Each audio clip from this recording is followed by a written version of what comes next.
الحمدللہ رب العالمین والصلاة والسلام علی سید الانبیاء والمرسلین اما بعد اعوذ باللہ من الشیطان الرجیم بسم اللہ الرحمن الرحیم فقلت استغفروا ربکم انہ کان غفارا یرسل السماء علیکم مدرارا ویمددکم باموال وبنین ویجعل لکم جنات ویجعل لکم انہارا ما لکم لا ترجون للہ وقارا وقد خلقکم اثوارا صدق اللہ العظیم اللہم صلی علی محمد وعلی آل محمد وبارک وسلم رب اشرح لی صدری ویسر لی امری واحلل عقدۃ من لسانی یفقہوا قولی واجعل لی وزیرا من اہلی آمین یا رب العالمین۔ قرآن حکیم کے 29ویں پارے میں سورہ نوح ہے، اور اس سورت کے نام سے ہی ظاہر ہے کہ سیدنا نوح علیہ السلام کا ذکر یہاں پر آیا ہے۔ حضرت نوح علیہ السلام اولو العزم من الرسل یعنی عالی ہمت رسولوں میں سے ایک رسول ہیں، اور قرآن حکیم سورۃ العنکبوت میں ہمیں بتاتا ہے کہ 950 برس تک 950 سال تک استقامت کا مظاہرہ کرتے ہوئے اپنی قوم کو اللہ کی طرف بلاتے رہے، توحید کی دعوت دیتے رہے، شرک سے منع کرتے رہے، اللہ کی اطاعت کی طرف آنے کی دعوت دیتے رہے۔ اور بائبل کا بیان یہ ہے کہ 70 یا 80 افراد ان پر ایمان لائیں۔ اگر اس کا ایوریج نکالیں، اوسط نکالیں، تو 13-14 سال میں ایک شخص نے نوح علیہ السلام کی دعوت قبول کی ہے۔ اندازہ کریں، اللہ کی راہ میں پیغمبروں نے اتنی محنتیں بھی کی ہیں، اور ظاہری اعتبار سے نتیجہ یہ رہا ہے۔ بہرحال ان کی 950 برس کی داستان کو اللہ سبحانہ وتعالیٰ نے سورہ نوح میں بڑے جامع مختصر الفاظ میں بیان فرمایا ہے۔ پوری سورت کا مطالعہ تو مقصود نہیں ہے، چند آیات میں نے آپ کے سامنے تلاوت کی ہیں۔ البتہ اللہ تعالیٰ نے یہ ذکر فرمایا کہ کس طرح انہوں نے دردمندی کے ساتھ اپنی قوم کو پکارا ہے، دن میں بھی پکارا ہے، رات میں بھی پکارا ہے، پوشیدہ طور پر بھی بتایا ہے، اعلانیہ طور پر بھی بتایا ہے، ایک ایک فرد کے پاس جا کر بھی دعوت دی ہے، اور اجتماعی سطح پر بھی لوگوں کو دعوت دی ہے۔ اور 950 برس یہ ذکر سورہ عنکبوت میں قرآن حکیم ہمارے سامنے رکھتا ہے۔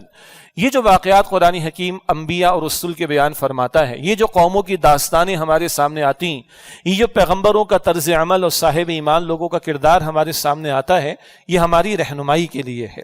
ظاہری بات ہے قرآن حکیم معاذ اللہ کوئی قصوں کی کتاب تو نہیں، کہانی کی کتاب تو نہیں، اسٹوری ٹیلنگ بک تو نہیں، یہ بک آف گائیڈنس ہے، یہ کتاب ہدایت ہے۔ اور ہمارے لیے ہدایت کا سامان کیا ہے؟ آج اگر اس امت مسلمہ کی بات کریں تو انبیاء اور رسول کا سلسلہ تو ہو گیا ختم محمد مصطفیٰ صلی اللہ علیہ وآلہ وسلم پر۔ اب ختم نبوت کے بعد دین کی دعوت پیش کرنا، لوگوں تک اللہ کا پیغام پہنچانا، لوگوں کو اللہ کی طرف بلانا، یہ اس امت مسلمہ کا فرض ہے۔ امت یہ کام کرے تو امت کہلانے کے مستحق ہے، اور جو شخص یہ کام نہ کرے، اس کام میں اپنا حصہ نہ ڈالے، وہ امتی کہلانے کا مستحق نہیں ہو سکتا۔ اب ہمارے لیے رہنمائی کس کا سامان اللہ تعالیٰ نے پیغمبروں کی ان واقعات کے ذریعے کیا، جن کے بہت مقاصد ہیں۔ البتہ سر-دست نوح علیہ السلام کے قصے میں کیا ہے؟ مایوس مت ہو، اللہ کے تو پیغمبروں پر صدیاں گزر گئیں، وہ استقامت کا مظاہرہ کرتے رہے، اور حد یہ کہ لوگ ان کی بات نہ مانتے تھے، حتیٰ کہ ان کی بیوی نافرمان تھی، 4 میں سے ایک بیٹا وہ بھی نافرمان نکلا، لیکن پیغمبر اللہ کے کامیاب ہیں، انہوں نے اپنے حصے کا کام کر ڈالا۔ تو بندہ مومن کے لیے ان واقعات کے اندر بڑی رہنمائی ہے اور سبق آموزی ہے، جس کو جا بجا قرآن حکیم میں بیان کیا گیا۔ اب جو آیات اس وقت تلاوت کی گئی ہیں، اس میں نوح علیہ السلام کی دعوت کے بیان کے ذیل میں استغفار کرنے کا تذکرہ ہے۔ اس استغفار کی دنیاوی برکات ہیں جو اللہ تعالیٰ نے یہاں پر بیان فرمائی، کچھ ذکر اس کا کرنا مقصود ہے۔ اور ایک بڑا عجیب جملہ اس مقام پر آیا ہے، یعنی ہماری رہنمائی کے لیے بھی، اور ہمیں ہمارے گریبانوں میں جھانک کر اپنا انالیسس کرنے کے اعتبار سے بھی۔ ہم اپنے شب و روز کے معمولات میں، معاملات میں، گھروں کی سطح پر، کاروبار کی سطح پر، رشتہ داروں کے درمیان، لوگوں کے درمیان، معاشرے کے حالات کے حوالے سے، ملک کی سیاست کے حوالے سے بڑے تبصرے سنتے ہیں، جذبات دیکھتے ہیں، اصول کے خلاف بات ہے، یہ فلاں کے ساتھ زیادتی ہے، وغیرہ وغیرہ۔ تو میرے اور آپ کے ذاتی معاملات، گھریلو معاملات، معاشرے کے حالات، ملکی سطح کے معاملات، کئی مرتبہ بڑے جذبات ہمارے سامنے آتے ہیں، جذبات کا اظہار ہمارے سامنے آتا ہے۔ میرے فلاں لیڈر کو فلاں نے یہ کہہ دیا تو بس پھر دیکھیے آپ آگے فل ان دا بلینک آپ خود ہی اس کو فل کر لیجئے. میرے فلاں مسلک کے عالم کے بارے میں یہ بات آ گئی تو دیکھیے فلاں کے بارے میں کیا رویہ اختیار کرتا ہوں. میرے اصولوں کے خلاف یہ بات آ گئی ہے تو دیکھو میں کیا کر کے دکھاتا ہوں. بہرحال بڑے جذبات کا اظہار ہوتے ہوئے ہم دیکھتے ہیں. ہاں اگر غیرت اور حمیت کسی شے کا اگر نام ہے اور نظر آنی چاہیے تو سب سے بڑھ کر اللہ کے لیے نظر آنی چاہیے. نظر آنی چاہیے تو سب سے بڑھ کر اللہ کے دین کے لیے نظر آنی چاہیے. نظر آنی چاہیے تو سب سے بڑھ کر اللہ کے حق کے لیے نظر آنی چاہیے. وہ غیرت اور حمیت ہمیں اکثر و بیشتر ہمارے رویوں میں دکھائی نہیں دیتی. تو اصلاً تو اس آیت کریمہ کے حوالے سے کچھ گزارشات رکھنا مقصود ہے، مگر بہرحال قرآن حکیم کا ہر مقام قیمتی ہے اور استغفار کا بڑا قیمتی مقام اس بیان پر ہے. تو اس مقام پر ہے پہلے کچھ اس کا تذکرہ، پھر یہ جو آیت جس کی طرف اشارہ بھی میں نے کیا مفہوم کے اعتبار سے اس پر انشاءاللہ ہم کلام کریں گے. سورہ نوح ہے قرآن حکیم کا 29واں پارہ اور اس کی آیت نمبر 10 سے لے کر آیت نمبر 14 تک آیات میں نے آپ کے سامنے ابتدا میں تلاوت کی ہیں. اللہ تعالیٰ نے ارشاد فرمایا نوح علیہ السلام کا ذکر کرتے ہوئے. تو نوح علیہ السلام کی داستان کا ذکر جاری ہے اور پہلے گفتگو آ چکی ہے کہ دن رات ان کو پکارا، شب و روز ان کو پکارا، اعلانیہ بھی پکارا، انفرادی طور پر بھی پکارا، ایک ایک کے پاس جا کر دعوت دی، پبلکلی لوگوں کو دعوت دی. انہوں نے بات سننے سے انکار کر دیا، چہروں پر کپڑے ڈال دیے، میری بات سننے کو میرے رب تیار نہ ہوئے. یہ دکھے دل کی پکار تو نوح علیہ السلام نے رب کے حضور رکھی. اور جو آیات ہم ابھی اس وقت زیر گفتگو لا رہے ہیں ان کے بعد کی آیات میں تو ان کی زبان پر بڑے سخت الفاظ آئے، اللہ برباد کر دے ان کو. اب تو ان کا کوئی پیدا بھی ہوگا تو فاسق اور فاجر ہی پیدا ہو گیا، اللہ مٹا دے ان کو، اللہ اکبر. لیکن 950 برس تک استقامت کا وہ مظاہرہ کرتے رہے، پھر ان کی زبان پر یہ بات آئی. بہرحال اب جو زیر مطالعہ آیات ہیں ان میں نوح علیہ السلام کا تذکرہ. کیا کہا انہوں نے اپنی قوم سے؟ فَقُلْتُ اسْتَغْفِرُوا رَبَّكُمْ، بس میں نے کہا اے لوگو استغفروا ربکم، اپنے رب سے بخشش کا سوال کرو، استغفار کرو. انہ کان غفارا، بے شک وہ بہت بخش دینے والا ہے. یرسل السماء علیکم مدرارا، وہ اللہ سبحانہ وتعالیٰ تم پر آسمان سے موسلادھار بارش برسائے گا. وَيُمْدِدْكُمْ بِأَمْوَالٍ وَبَنِينَ، اور تمہاری مدد فرمائے گا مالوں کے ذریعے بھی اور بیٹوں کے ذریعے بھی. وَيَجْعَلْ لَكُمْ جَنَّاتٍ وَيَجْعَلْ لَكُمْ أَنْهَارًا، اور اللہ تمہارے لیے باغات بھی بنا دے گا اور اللہ تعالیٰ تمہارے لیے نہروں کو بھی جاری فرما دے گا. یہ 5 باتیں آئی ہیں اس مقام پر. دنیاوی اعتبار سے استغفار کی برکتیں کیا ہیں ان کا بیان ہے. آگے الفاظ ہیں مَا لَكُمْ لَا تَرْجُونَ لِلَّهِ وَقَارًا، تمہیں کیا ہو گیا آخر؟ تم اللہ تعالیٰ کی عظمت اور اس کی بڑائی کا اعتقاد نہیں رکھتے ہو. وَقَدْ خَلَقَكُمْ أَطْوَارًا، اور اللہ نے کتنے مراحل سے گزار کر تمہاری تخلیق کا اہتمام فرمایا ہے.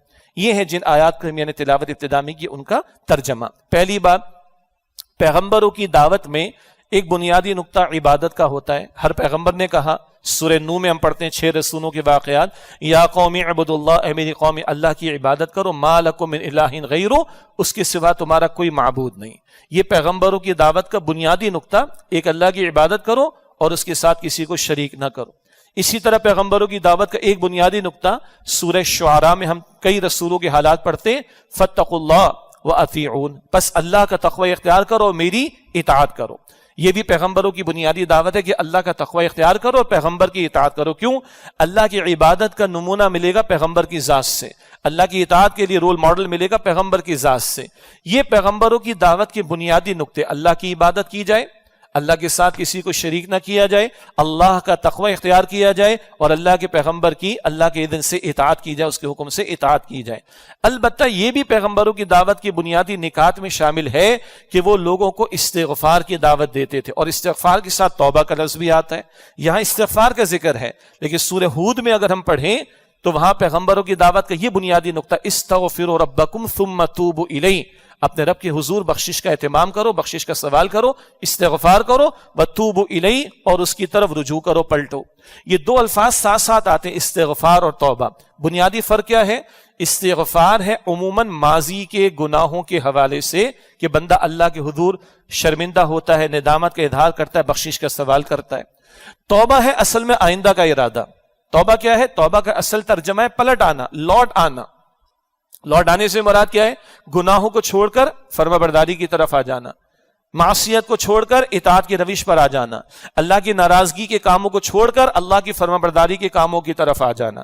یہ جو ہمارا تصور ہے کہ توبہ توبہ توبہ کہتے رہو، اس سے توبہ توبہ نہیں ہوتی جی، توبہ توبہ کہنے سے توبہ نہیں ہوتی، توبہ کرنے سے توبہ ہوتی۔ ہاں، استغفار کے کلمات قرآن حکیم بھی سکھاتا ہے، پیغمبروں کی دعائیں ہمارے سامنے، لا الہ الا انت سبحانک انی کنت من الظالمین، یونس علیہ السلام کے الفاظ ہیں مچھلی کے پیٹ میں، ربنا ظلمنا انفسنا وان لم تغفر لنا وترحمنا لنکونن من الخاسرین، ہمارے ابا اور اماں آدم و حوا علیہ السلام کے الفاظ ہیں، قرآن پاک بھی سکھاتا ہے، اللہ کے پیغمبر نے بھی سکھائے صلی اللہ علیہ وسلم، استغفر اللہ ربی من کل ذنب واتوب الیہ، استغفر اللہ الذی لا الہ الا هو الحی القیوم واتوب الیہ۔ یہ کلمات جو قرآن کریم نے سکھا دیے، یہ کلمات جو رسول اللہ علیہ السلام نے سکھا دیے، بہترین ہیں، ان کا بھی ہمیں اہتمام کرنا چاہیے اور اپنے معمولات میں شامل رکھنا چاہیے، کوئی شک نہیں۔ البتہ جہاں دل میں ندامت ہو، زبان پر استغفار کے کلمات ہوں، وہاں آنکھوں میں کچھ آنسو بھی ہونے چاہیے نا۔ اللہ کو دو قطرے بڑے پسند ہیں، کون سے؟ ایک وہ قطرہ جو اللہ کی راہ میں قتال کرتے ہوئے، جنگ کرتے ہوئے بندے کے جسم سے بہہ جائے، اور دوسرا وہ قطرہ جو اللہ کی خشیت کی وجہ سے اور اللہ کے خوف کی وجہ سے بندے کی آنکھوں سے جاری ہو جائے۔ آج یہ قطرے کم ہو گئے ہیں، اصل میں آج دل سخت ہو گئے ہیں، آج دلوں میں نرمی نہیں رہی۔ ہاں، آج بہت سی جگہ قوم رو رہی ہے، کل قوم روئی ہے زمبابوے سے ہارنے پر، 1 رن سے پاکستان ہار گیا۔ میں کسی جگہ بیٹھا تھا، اسکرین لگی، میں نے آواز تو بند کر دو، تو بیچاروں کے چہرے دیکھ کر مجھے افسوس ہوا، اللہ اکبر۔ وہاں پاکستانی تماشائی بھی ہوں گے، اور جس جگہ تھا وہاں پر بھی بڑے ٹینشن دی لوگوں کو۔ یعنی ہمارا سب سے بڑا مسئلہ، شاید کچھ مسائل میں سے سب سے بڑا مسئلہ کرکٹ کا مسئلہ۔ کیا جذبات میں نے دیکھے لوگوں کے، رونا آ رہا ہے بیچاروں کو، چہرے بجھے ہوئے ہیں۔ پھر سب کے کامنٹس آ گئے، ماضی کے کرکٹرز کے کامنٹس آ گئے، زمبابوے کے صدر کا بھی آ گیا، تو لائٹ موڈ میں ہمارے وزیر اعظم کا بھی آ گیا۔ ہمارے ریاستی اداروں کو اور بھی کرنے کے بہت سارے کام ہیں، مگر کراچی میں بہرحال کرکٹ تو کروانی ہوتی ان لوگوں نے، اور لکھ دیتے ہیں، یہ ریاستی ادارے لکھتے ہیں ہمارے، cricket is a matter of life and death for us, انا للہ و انا الیہ راجعون۔ کرکٹ ہمارے لیے زندگی اور موت کا مسئلہ ہے۔ سبحان اللہ، اللہ کے لیے رونا نہیں آ رہا، اللہ کے لیے چہرے کا رنگ بدل نہیں رہا۔ ہاں، آنکھیں خوش ہو گئی میرے خیال سے، دل سخت ہو گئے میرے خیال سے۔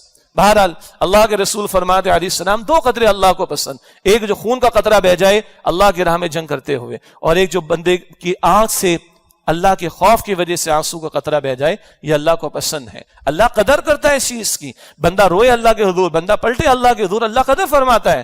بخاری شریف کی حدیث میں 7 قسم کے افراد، 7 kind of people، 7 قسم کے افراد جو اللہ کے مراد عرش کے سائے میں ہوں گے۔ ان میں کون ہوگا؟ تنہائی میں رویا ہے، مجمع میں تو رونا آتا ہے، ٹھیک ہے، اخلاص اللہ تعالیٰ جانتا ہے، لیکن تنہائی کا رونا، تنہائی میں بندہ اللہ کے خوف سے رویا اور اس کی آنکھ سے آنسو جاری ہو جائے، یہ بندہ بھی ان 7 قسم کے افراد میں شامل جو اللہ کے یعنی اس کے عرش کے سائے میں ہوگا قیامت کے دن، جبکہ اس کے سائے کے سوا کوئی سایہ نہیں ہوگا۔ بہرحال تو دل میں ندامت بھی ہو، زبان پر استغفار کے کلمات بھی ہوں، آنکھوں میں ندامت کے آنسو بھی ہوں، اور پھر توبہ کا پکا ارادہ ہو۔ توبہ کیا ہے؟ گناہوں کو چھوڑ کر واپس آنا، گناہ کو چھوڑ کر واپس آنا، یہ اصل توبہ ہے۔ تو استغفار ٹیکنیکلی ماضی کے گناہوں پر، لیکن ایک اور پہلو بھی آئے گا، گناہوں کے علاوہ بھی استغفار کرنی ہوتی، لیکن بہرحال عموم کے اعتبار سے ماضی کے گناہوں پر تو استغفار بخشش مانگنا، اور توبہ آئندہ کے اعتبار سے گناہوں کو چھوڑنے کا پکا ارادہ کرنا۔ اللہ مجھے اور آپ کو اس کی توفیق عطا فرمائے۔ یہ بات جو میری زبان پر ابھی آ گئی کہ صرف گناہوں سے تعلق نہیں استغفار کا، ہم اور آپ جانتے ہیں فرض نماز کا سلام پھیر کر اللہ کے رسول مکرم صلی اللہ علیہ وسلم پڑھتے تھے، اللہ اکبر، استغفر اللہ، استغفر اللہ، استغفر اللہ۔ ایسے ہی ہے نا؟ یہ کون ہے؟ امام الانبیاء ہیں صلی اللہ علیہ وسلم۔ ان کے سجدوں کا عالم کیا ہوگا، ان کے قیام کا عالم کیا ہوگا، ان کا اللہ کے ساتھ تعلق کا عالم کیا ہوگا، ان کی نمازوں کا اس کی کیفیت کا عالم کیا ہوگا، مگر اللہ کے پیغمبر صلی اللہ علیہ وسلم نماز کے بعد اللہ اکبر، استغفر اللہ، استغفر اللہ، استغفر اللہ۔ کیا مطلب؟ ایک تو یہ حضور کی عاجزی کا بیان ہے، ایک تو یہ حضور کی طرف سے امت کے لیے تعلیم کا بیان ہے صلی اللہ علیہ وسلم، اور ایک علماء نے کیا لکھا، یہ حضور کی عاجزی کس معنی میں ہے؟ مالک تیرے حکم پر جھک تو گیا، حکم پر عمل درآمد ہو رہا ہے، مالک تیرے حکم پر جھک تو گیا، اس جھکنے میں اگر کوئی کمی رہ گئی ہو تو اس پر استغفار، اس پر استغفار، اس پر استغفار. کیا نمازیں ہوں گی امام الانبیاء کی صلی اللہ علیہ وسلم, ان کی نماز کے بعد وہ استغفار کر رہے ہیں, تو مجھے اور آپ کو استغفار کا اہتمام کتنا کرنا چاہیے. اللہ تعالیٰ مجھے اور آپ کو توفیق دے. معلوم ہوا کہ استغفار, اول تو ہم ہیں ہی گناہ گار, ابھی کیا نیکیوں پر استغفار کی بات کریں, لیکن استغفار صرف گناہوں پر نہیں ہوتا, نیکیوں پر بھی ہوتا ہے. کیوں؟ کما حقہ, نیکی کرنا کما حقہ, جیسا کہ حق ہے اللہ کی بندگی کا, وہ تو ہمارے بس میں نہیں ہے. تو مالک نیکیوں پر بھی استغفار اور گناہوں پر تو استغفار ہے ہی ہے. اللہ کے پیغمبر معصوم ہیں صلی اللہ علیہ وسلم, خطاؤں سے پاک ہیں, اور دن میں 100 مرتبہ استغفار ہو رہے, ایک ہی نشست میں 70 مرتبہ استغفار کا اہتمام اللہ کے پیغمبر صلی اللہ علیہ وسلم فرما رہے ہیں. یہ ہے جو میرے اور آپ کے معمولات میں استغفار شامل رہے. اب اگلی بات بڑی پیاری ہے جو اس مقام پر ہے. عام ایک تصور ہے گناہ معاف ہو جائیں گے, بالکل انشاءاللہ اللہ معاف فرماتا ہے. بندہ سچی توبہ لے کر آئے, اللہ کو حیا آتی ہے بھائی. بندہ ہاتھ پھیلائے, اللہ کو خالی ہاتھ لوٹاتے ہوئے حیا آتی ہے. اللہ اکبر. تو بندے بھی تو حیا کریں کہ مانگتے ہیں کہ نہیں مانگتے, بندے بھی تو حیا کریں کہ جھکتے ہیں کہ نہیں جھکتے, بندے بھی تو حیا کریں کہ اللہ کی طرف پلٹتے ہیں کہ نہیں پلٹتے. بہرحال تو گناہ بھی معاف ہوں گے, آخرت بھی سورے گی, وہ سب تو ہے. اللہ کی ذات بڑی غیور ہے, انسان بہرحال اس کا خالق اللہ ہے. وہ کہتا ہے الا یعلم من خلق, یا وہی نہ جانے گا اللہ جس نے پیدا فرمایا. اللہ کو خوب معلوم ہے کہ بیچارے کمزور ہیں, شارٹ سائٹڈ بھی, ذرا جلد بھی کچھ چاہتے ہیں, تو دین اینڈ دیر ادھر بھی اللہ دیتا ہے, آخرت میں تو دے گا اللہ, ادھر بھی اللہ دینے کو تیار ہے. وہ کیا ہے؟ اب وہ بیان ہے 5 برکات کا ذکر اس مقام پر. انہ کان غفارا, حضرت نوح علیہ السلام قوم کو فرما رہے بے شک وہ اللہ بہت بخشنے والا ہے. اور سچی بات ہے, اللہ خود فرماتا ہے حدیث قدسی میں, سبقت رحمتی علی غضبی, میری رحمت میرے غضب پر سبقت لے گئی, میری رحمت میرے غضب پر سبقت لے گئی ہے. اور اللہ کا اولین تعارف کیا ہے؟ دین دشمن تو کچھ اور بیان کرتے ہیں, لیکن اللہ کا کلام, اللہ کا تعارف کیا بیان کرتا ہے؟ اللہ کا تعارف الحمدللہ, پہلا تعارف رب العالمین, اگلا تعارف الرحمن الرحیم, وہ رب ہے تمام جہانوں کا, وہ رحمان اور رحیم ہے. یہ پہلا تعلق ہے جو اللہ تعالیٰ اپنا بندوں کے ساتھ بیان فرما رہے. ہاں وہ سریع الحساب بھی ہے, جل حساب لینے والا, وہ شدید العقاب بھی ہے, سخت عذاب دینے والا. یہ دونوں شانیں اللہ کی بیک وقت سامنے رہنی چاہیے. اسی لیے الرحمن الرحیم کے بعد فوراً یہ بھی فرمایا مالکی یوم الدین بھی فرمایا. دونوں شانیں اللہ تعالیٰ کی سامنے رہے. بہرحال ہے وہ بڑا غفور, ہے وہ بڑا رحیم, ہے وہ بڑا معاف فرمانے والا. اتنا اس کی رحمت کا معاملہ, صحیح مسلم شریف کی روایت, اللہ کے رسول مکرم صلی اللہ علیہ وسلم نے فرمایا اللہ نے اپنی رحمت کے 100 حصے فرمائے, ایک دیا مخلوق کو, ایک, 99 اپنے پاس رکھے. مخلوق سے مراد یہ 7-8 ارب انسان نہیں, سارے انسان, حیوان, چرند پرند. پتھر کی چٹان کے اندر بھی اگر کیڑا ہے اور اس کو بھی غذا پہنچ رہی تو اس کی رحمت کا ظہور ہو رہا ہے. بہرحال تو اور ان انسانوں کو ہی لے لیں, ایک بندے کے کتنے ملٹی ڈائمینشنل رشتے ہوتے ہیں, کس قدر رشتے ہوتے ہیں اس کے. ایک شخص ہے وہ باپ بھی ہے, بیٹا بھی ہے, شوہر بھی ہے, بھائی بھی ہے, کزن بھی ہے, دوست بھی ہے, ماموں بھی ہے, چچا بھی ہے. ہاں یہ رشتے تو ان کے ہوتے ہیں جن کے نکاح ہوتے ہیں. جن معاشروں میں نکاح ختم ہو گیا ان کو بیچاروں کو کیا پتہ یہ رشتے کیا ہوتے ہیں. اور اب ہمارے معاشرے میں بھی نکاح کے انکار کی باتیں مغرب کے ایجنڈے کے تحت کی جا رہی ہوں تو وہ غیر انسانی اور حیوانی سطح پر لے جانے کی باتیں ہو رہی. بہرحال ان سارے رشتوں میں محبت کس نے ڈالی؟ اللہ نے. جی اسی طرح ایک عورت ہے, وہ بیوی بھی ہے, وہ ماں بھی ہے, وہ بہن بھی ہے, وہ بیٹی بھی ہے, وہ خالہ بھی ہے, وہ پھپھو بھی ہے, وہ کل نانی بھی ہے, وہ کل کس قدر رحمتیں ہیں. یہ ایک حصہ 100 میں سے اس کا ظہور. حتیٰ کہ حدیث میں ذکر آیا ایک گھوڑی, جب گھوڑی حاملہ ہوتی ہے پریگننٹ, تو اس کے بطن میں ایک بچہ جو پرورش پاتا ہے وہ گھوڑی بھی قدم احتیاط سے رکھتی ہے کہ اس کے حمل میں پلنے والے بچے کو تکلیف نہ پہنچے. یہ بھی اللہ کی رحمت کے 100 میں سے ایک حصے کا ظہور ہے. تو جس رب نے 99 حصے اپنے پاس رکھے ہوں گے اس کی رحمت کا عالم کیا ہوگا. ہاں اس کا اول تعارف یہ ہے, ہاں مگر وہ شدید العقاب بھی ہے, سریع الحساب بھی ہے, یہ بات بھی سامنے رکھنا ضروری ہے. اب آئیے وہ برکتیں کیا ہیں. فرمایا یرسل السماء علیکم مدرارا, اللہ تم پر آسمان سے موسلا دھار بارش برسا دے گا. جس زمانے میں جس ماحول میں قرآن پاک نازل ہو رہا تھا وہاں بارش کی بڑی اہمیت تھی, اور آج تو پوری دنیا کے لیے, ورنہ خشک سالی کا اور قحط سالی کا مسئلہ پیدا ہو جاتا ہے. تو اللہ موسلا دھار بارش بھی عطا فرمائے گا. بارش کا نظارہ، اللہ کی بہت بڑی قدرت اور اس کے کس قدر فوائد ہیں، ہم سب کو اس کا اندازہ بھی ہے. تو یہ دیکھو اللہ اس دنیا کے اندر بھی تمہیں برکت عطا فرمائے گا. آگے فرمایا وَيُمْدِدْكُمْ بِأَمْوَالٍ، اللہ تمہاری مدد فرمائے گا مالوں کے ذریعے، وَبَنِينَ، اور بیٹوں کے ذریعے. کس کو نہیں چاہیے؟ مال بھی چاہیے، اولاد بھی چاہیے. وَيَجْعَلْ لَكُمْ جَنَّاتٍ، اور تمہارے لیے اللہ تعالیٰ باغات بنا دے گا. اس ماحول کو ذہن میں رکھیے جہاں قرآن نازل ہو رہا ہے، باغات کی اہمیت وہاں بھی تھی، ادھر بھی ہمارے یہاں بھی ہے. زراعت کو بھی ذہن میں لے آئیے. وَيَجْعَلْ لَكُمْ أَنْهَارًا، اور اللہ تمہارے لیے نہروں کو جاری فرما دے گا. حسن بصری رحمۃ اللہ علیہ کے پاس مختلف افراد آتے رہے، یہ بارش نہیں ہوتی کیا کرے گا؟ استغفار پڑھو. اچھا یہ مال نہیں ہے کیا کریں؟ استغفار کرو. اولاد کے لیے دعا کر دیں، استغفار کرو. ہر ایک کے لیے کا استغفار کرو. تو کسی نے کہا حکیم صاحب یہ تو ہمارا انداز ہے نا، ہر ایک کو ایک ہی نسخہ دے رہے ہیں آپ، بارش والے کو بھی استغفار اور مال والے کو بھی استغفار اور بیٹے والے کو بھی استغفار اور فلاں کو بھی. پڑھو قرآن حکیم کیا کہتا ہے. اللہ بارش بھی عطا فرمائے گا، اللہ مال بھی عطا فرمائے گا، اللہ بیٹی بھی عطا فرمائے گا. اللہ تمہارے لیے باغات بھی جاری بنا دے گا اور نہروں کو بھی جاری فرما دے گا اللہ سبحانہ و تعالی.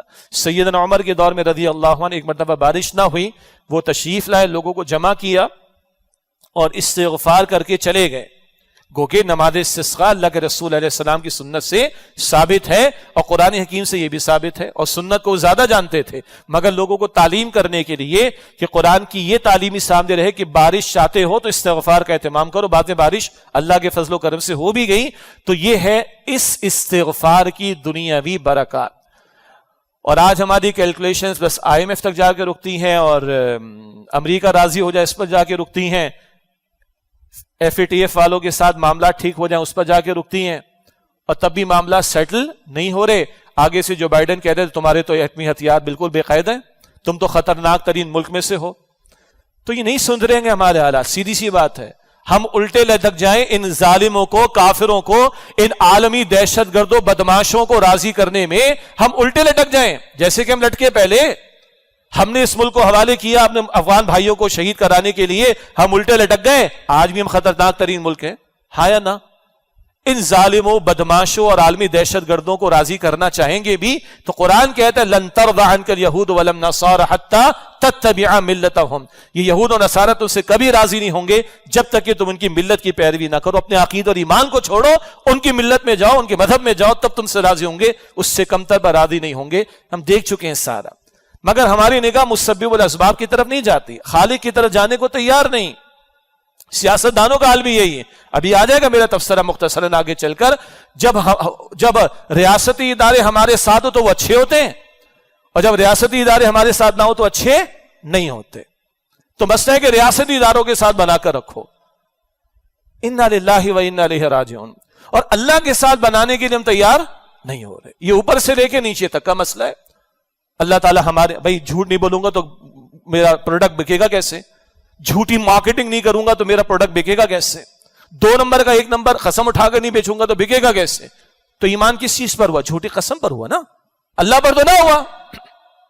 عورت کو جب تک نیم بھرا نہ کر کے دکھائیں گے نہیں، گاڑی کے بونٹ پر بھی عورت کو بٹھا کے گاڑی بیچ رہے ہو، عورت بیچ رہے ہو نہیں جی، عورت کو جب تک دکھائیں نہیں کہ ہمارا پروڈکٹ نہیں بکے گا. تو اعتماد کس پر ہوا؟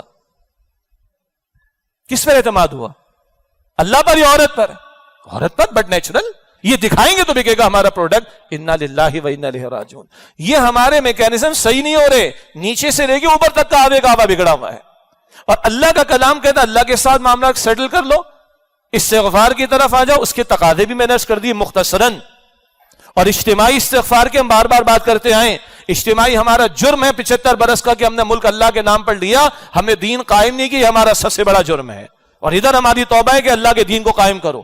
اس سے کمتر پر ہمارے اجتماعی معاملات نہیں سنوریں گے. لیکن اگر اللہ کی طرف آ جاؤ، استغفار کی طرف آ جاؤ اور توبہ کی طرف آ جاؤ، اللہ دنیا کی برکتیں بھی دے گا، اللہ بارش بھی دے گا، اللہ تمہیں مال بھی دے گا، اللہ تمہیں بیٹے بھی دے گا، اللہ باغات بھی دے گا، اور اللہ تمہیں نہریں بھی جاری فرما دے گا.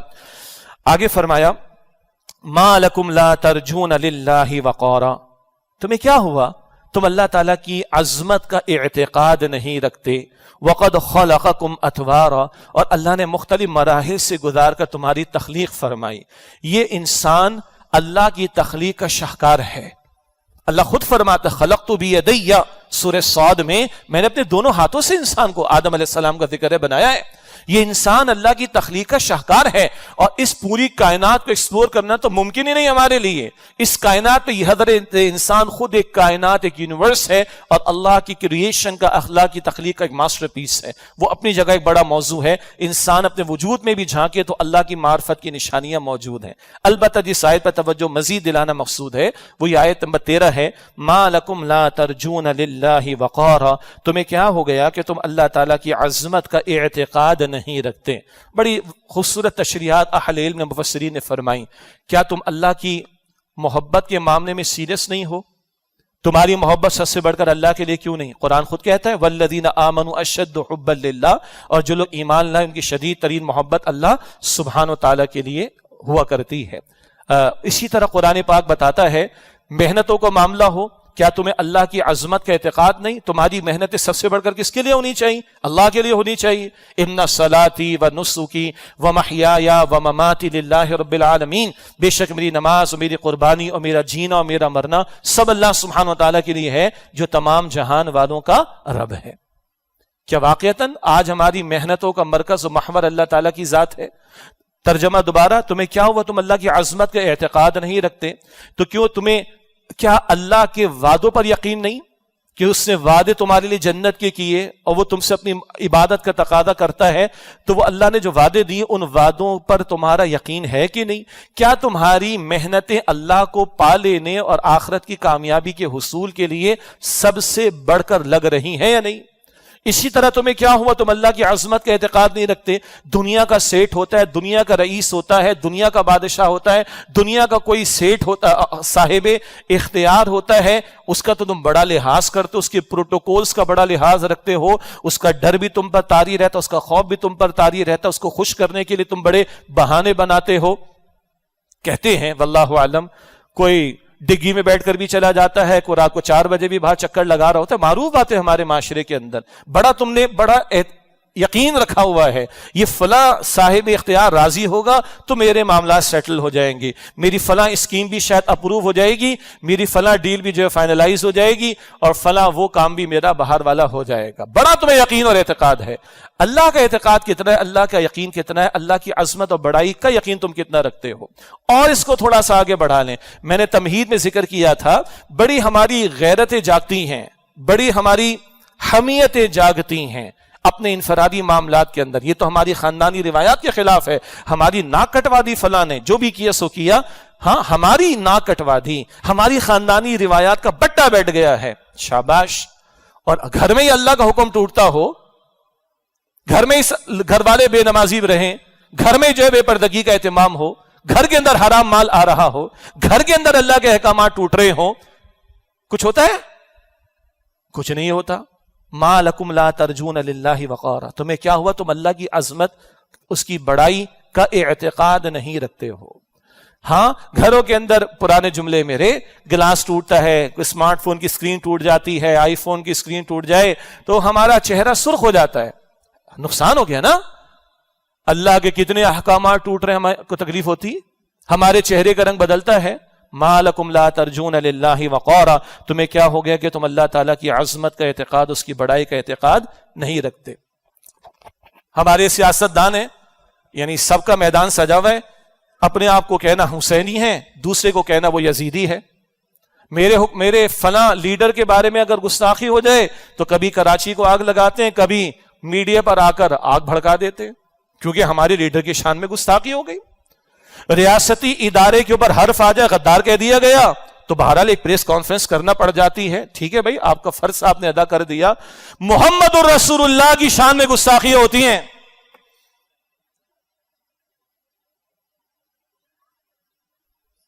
کوئی غیرت، کوئی حمیت، کوئی اس کا اظہار؟ فرانس کے صدر نے کیا تھا نا، محمد رسول اللہ کی ذات برباد آئی تھی صلی اللہ علیہ وسلم۔ وہاں کتنے ریاستی اداروں والوں نے اور ہمارے حکمرانوں نے اپنے جذبات کا اظہار اسٹیٹ کی سطح پر کیا تھا۔ سیاست دان اہم ہے، چاہے حکمرانوں والے ہوں یا اپوزیشن والے ہوں، ریاستی اداروں والے اہم تو ہیں۔ محمد رسول اللہ کی شان میں گستاخی ہو جائے تو غیرت ہی نہیں آتی ہمیں۔ ما لکم لا ترجون للہ وقارا، تمہیں ہوا کیا آخر؟ تم اللہ کی عظمت و بڑائی کا اعتقاد کیوں نہیں رکھتے ہو؟ اللہ تعالی ہمارے حال پر رحم فرمائے. بھائی یہ ٹیسٹ ہے دنیا، یہ دنیا امتحان ہے. یہ 2022 میں جی رہا ہوں یا کل 23 میں جیوں گا، امتحان ہے میرا اور آپ کا، ہم سب کا، میرا بھی، آپ کا بھی، عوام کا بھی، اپوزیشن کا بھی، حکمرانوں کا بھی، عدالت کے ججز کا بھی، ریاستی اداروں والوں کا بھی، سب کا امتحان ہو رہا ہے. اور سب خدا کی قسم مجھ سمیت، پہلے میں پھر آپ باقی کوئی اور، ہم سب یہ سوچے جو آج ہم کر رہے ہیں ہم اللہ کو جواب دے سکیں گے اس کا؟ ہم اللہ کو منہ دکھا سکیں گے؟ ہم اللہ کو فیس کر سکیں گے؟ جاؤ کرو بھی جس سے کرنا ہے، حکمرانوں نے کرنا ہے، ریاستی اداروں نے کرنا ہے، اپوزیشن والوں نے کرنا ہے، میں نے اور آپ نے جو کرنا ہے سو کرو. اگر اللہ کو منہ دکھانے کے لیے تیار ہیں، اللہ کوشچن کرے اور اللہ کو جواب دینے کے لیے تیار ہیں، سب صحیح ہے ماشاءاللہ. اور موت سب نے آنی، بچا کوئی نہیں ہے. بڑے بڑے گئے، کوئی بچے گا نہیں، ہر ایک نے اللہ کے حضور پیش ہونا ہے. دو مسائل پر اشارتاً بات تو ایک درجے میں آ چکی ہے. ایک صحافی، ان کو بڑے ہی دردناک انداز سے قتل کیا گیا. اللہ تعالیٰ ان کی مغفرت فرمائے، اللہ ان کے درجات بلند فرمائے. ہم تو دعا کریں گے. ظاہری بات ہے جس کا باپ گیا ہے، جس کا شوہر گیا ہے، اس بچے سے جا کے پوچھے نا، اس بیوی سے جا کر پوچھے. تو ہم تو دعا کریں گے، تمام مرحومین کے لیے دعا کرتے ہیں. کوئی صحافی ہو، کوئی عالم دین شہید ہو، کوئی ہم، ہاں آپ کی میری قوم کے 80 بچے بھی شہید ہوئے تھے ڈرون اٹیک کے اندر، مگر جذبات نہیں آئے تھے. ہاں ایک ادارے کے اسکول کے بچے شہید ہوئے تھے. میں نے اگلے دن پروگرام لائیو بیٹھ کے کیا تھا پروگرام، یہ بھی اس قوم کے بچے تھے اور ان پر بھی ہمارے جذبات کا اظہار ہونا چاہیے تھا. اسی طرح 80 بچے جب امریکی ظالموں نے ڈرون اٹیک میں شہید کیے تھے ڈما ڈولا کے علاقے میں، وہ اس قوم کے بچے تھے. طالبان کبھی نہیں روئے افغانستان کے. میں نے یہاں بیٹھ کے اپنے ماہانہ درس میں کہا تھا، وہ روئے تھے جب ان کے شہید کیے گئے تھے حافظ بچے. جب ان کے حافظ بچے شہید کیے گئے تھے وہ روئے دھاڑے مار مار کر. امریکی ظالموں نے ہلاک کیا تھا ان کو، شہید کیا تھا. بلکہ کیوں؟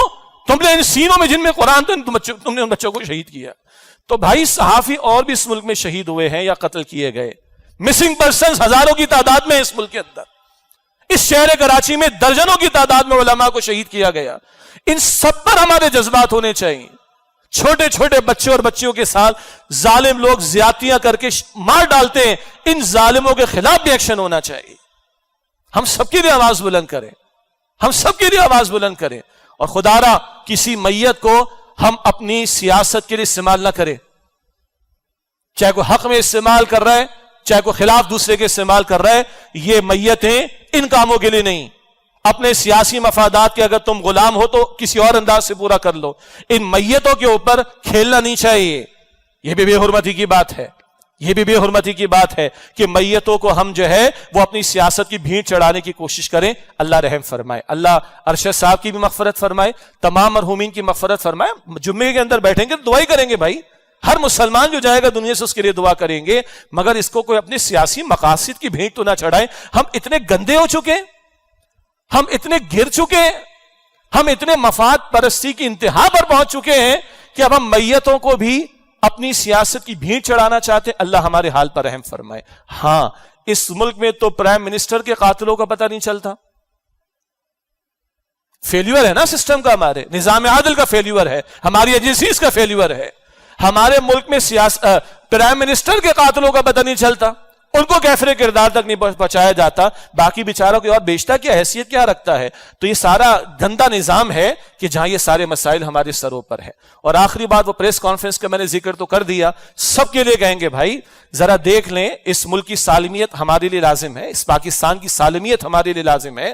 بہت ساری بیرونی اندرونی سازشیں بھی ہیں، خدارہ ہوش کے ناخن لینے چاہیے. اپنا مفاد، اپنی جماعتوں کا مفاد نیچے رکھیں، ملک کو ترجیح دیں. اور ملک بھی وہ ہے جو ہمارے پاس امانت ہے اللہ کی، جو اللہ کے نام پر ہمیں عطا ہوا ہے، اسلام کے نام پر ہم نے لیا ہے.